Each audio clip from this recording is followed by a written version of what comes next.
अस्सलाम वालेकुम रहमतुल्लाहि व बरकातुहू। दोस्तों, जैसा कि आप जानते हैं कि हाफिज़ इंग्लिश अकेडमी की तरफ से पेश खिदमत है एक वंडरफुल 16 रोज़ा इंग्लिश लैंग्वेज कोर्स। आज उसके हम लेक्चर नंबर 9 पे पहुंच चुके हैं।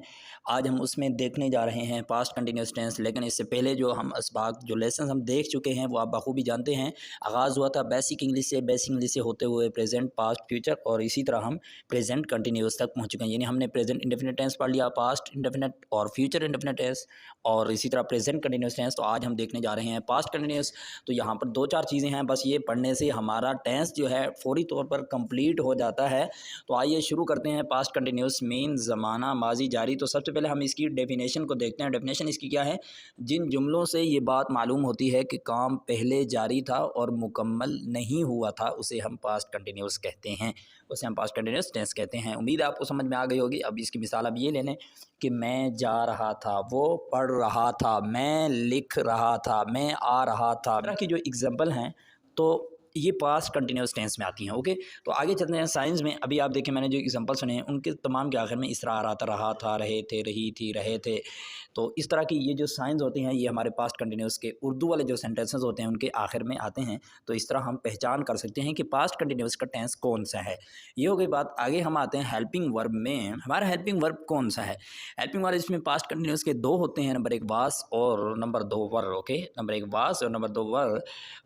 वास का इस्तेमाल किसके साथ होता है और वर का इस्तेमाल किसके साथ होता है, ये बात तो होगी ना क्लियर कि ये पास्ट कंटिन्यूस के हैं। अब वास का इस्तेमाल सिंगुलर के साथ होगा, आई और इसी तरह ही, शी, इट और या कोई भी सिंगल नेम ले लें आप। मिसाल के तौर पर आप अली नेम ले लें, अबूज़र नेम ले लें, साजिद, कोई भी आप एक नेम लेते हैं, कुछ जगह का नेम ले लेते हैं, जानवर का नेम ले लेते हैं या इसी तरह शहर का नेम ले लेते हैं, कंट्री का कोई भी नेम। और वर इसी तरह ये प्लूरल के लिए आता है। मिसाल के तौर पर वी, यू, दे और कोई भी आप प्लूरल ले लें, दो नाम इकट्ठे मिला लें या इसी तरह कोई ऐसा नाम जो जमा के लिए जैसे पीपल बोला जाता है तो उसके साथ वर यूज़ होता है। ये हो गया। आगे है लॉन्ग फॉर्म और शॉर्ट फॉर्म। हम इस लॉन्ग फॉर्म और शॉर्ट फॉर्म को भी देख लेते हैं।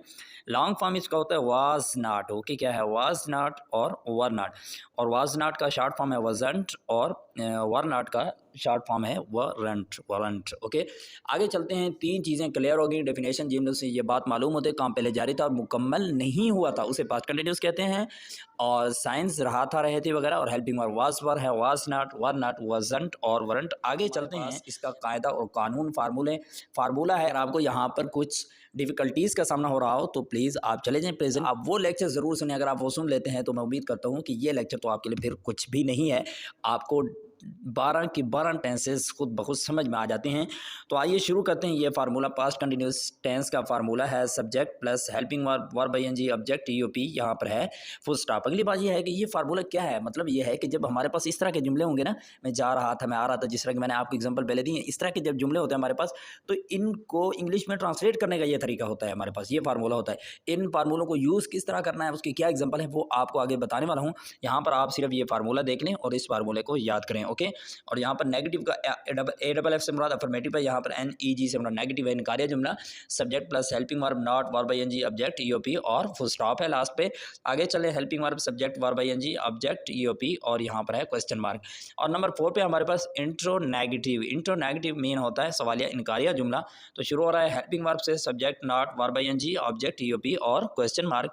और आगे इंट्रोनेगेटिव हेल्पिंग वर्ब और not, subject, verb ING, object और ईओपी लास्ट पे है क्वेश्चन मार्क। इंट्रोनेगेटिव की दो किस्में हैं, एक फॉर्मल है और एक इनफॉर्मल है। ओके, तो यहाँ पर बिल्कुल शॉर्ट अंदाज में यहाँ पर आपके सामने ये एग्जांपल भी लिखी हुई हैं, लेकिन इनको समझते आगे हैं। यहाँ पर सिर्फ आप देख लीजिएगा।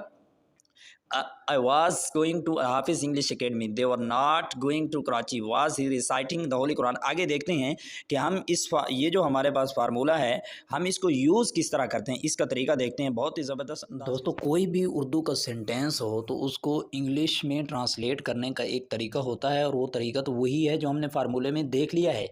लेकिन इस वक्त हम ये देखने जा रहे हैं कि उस फार्मूले को यूज़ करने का तरीका और रूल क्या है।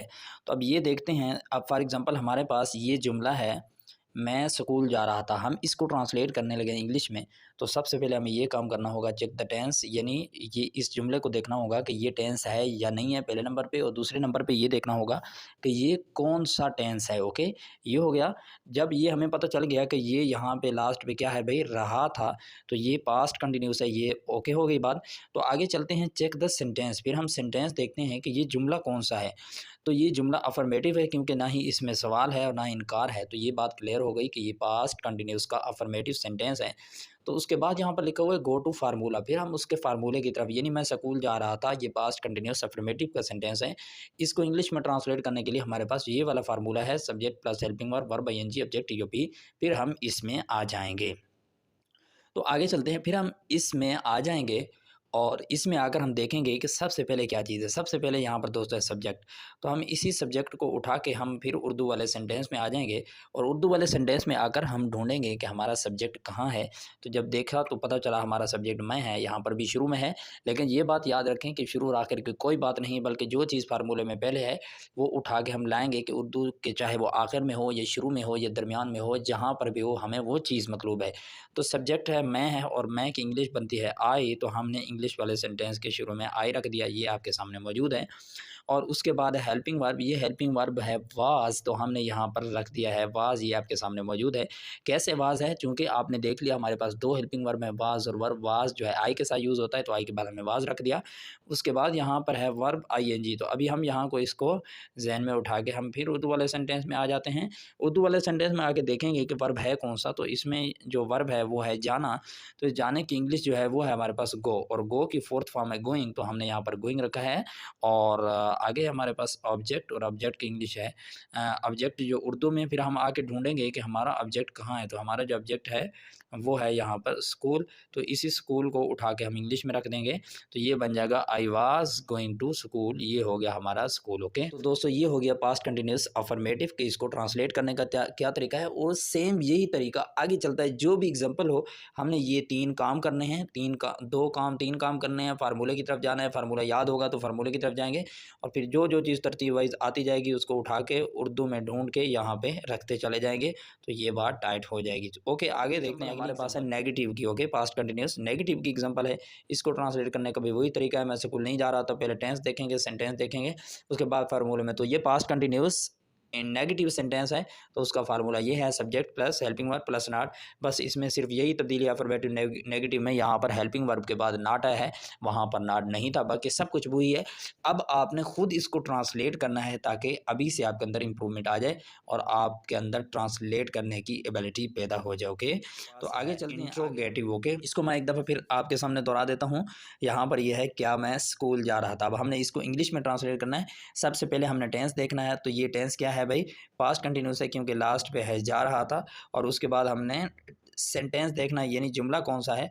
तो ये जो हमारा जुमला है ये है इंट्रोगेटिव, यानी सवालिया जुमला।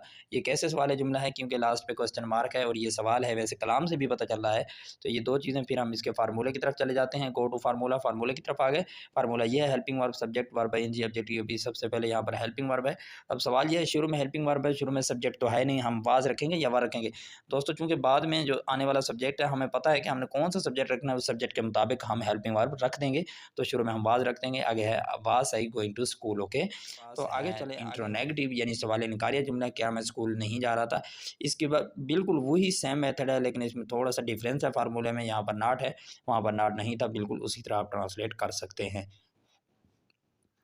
आगे इंट्रोनेगेटिव एक फॉर्मल है और एक इनफॉर्मल है, थोड़ा सा फ़र्क है। हेल्पिंग वर्ब के बाद यहाँ पर नॉट आया हुआ है और वहाँ पर हेल्पिंग वर्ब के बाद सब्जेक्ट था। बाकी इसकी ट्रांसलेशन एक ही है, बिल्कुल एक ही है। ओके दोस्तों, आगे चलते हैं। आगे हमारे पास है conjugation for past continuous tense. दोस्तों अगर आपको कोई भी प्रॉब्लम नज़र आ रहा है, ये सारी चीज़ें पहले हो चुकी हैं, इसलिए मैं आपसे कह रहा हूँ आगे चलें आगे चलें।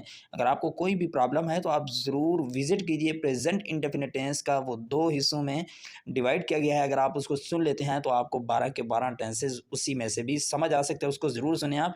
तो यहाँ पर मैं कंजुगेशन में आ चुका हूँ। अब इस कंजुगेशन के पढ़ने का ये फ़ायदा है कि हमारी ज़ुबान में फ्लुएंसी आती है और स्पीकिंग में जो भी परेशानियाँ होती हैं, जो स्पीकिंग करते हो हमारी ज़ुबान जो है वो लड़खड़ा रही होती है, तो वो तमाम चीज़ें यहाँ पे ख़त्म हो सकती हैं। तो मैं शुरू करता हूँ। इस तरह आपने इसको बार बार रिपीट करना है। I was speak English, I was not speaking English, was I speak English, was I not speak English, wasn't I speaking English, we were speaking English, we were not speaking English, were we speaking English, were we not speaking English, weren't we speaking English।